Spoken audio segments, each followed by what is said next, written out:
Good evening, London.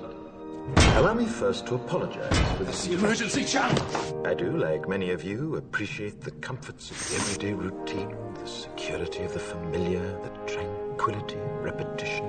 Bloody hell. I enjoy them as much as any bloke. But in the spirit of commemoration, Who's that, Mum? whereby those important events of the past, usually associated with someone's death or the end of some awful bloody struggle, are celebrated with a nice holiday, I thought we could mark this November the 5th, a day that is sadly no longer remembered, by taking some time out of our daily lives to sit down and have a little chat. There are, of course, those who do not want us to speak. Let me think, just let me think. I suspect even now, orders are being shouted into telephones, and men with guns will soon be on their way. It's Chancellor Sutler. Damn it! Why?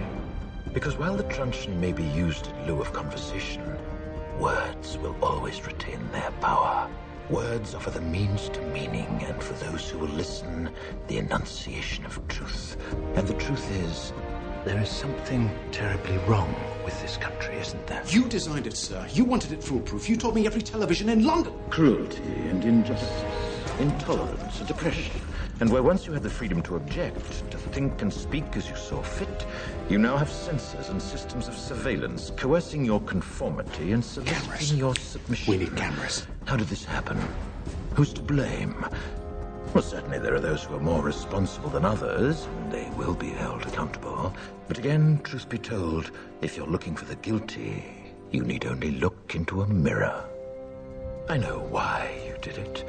I know you were afraid. Who wouldn't be? War, terror, disease. There were a myriad of problems which conspired to corrupt your reason and rob you of your common sense.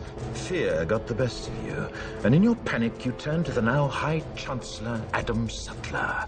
He promised you order, he promised you peace, and all he demanded in return was your silent, obedient consent. Inspector, you're almost through. Last night, I sought to end that silence. Last night, I destroyed the Old Bailey to remind this country of what it has forgotten. More than 400 years ago, a great citizen wished to embed the 5th of November forever in our memory. His hope was to remind the world that fairness, justice, and freedom are more than words. They are perspectives. So if you've seen nothing, if the crimes of this government remain unknown to you, then I would suggest that you allow the 5th of November to pass unmarked.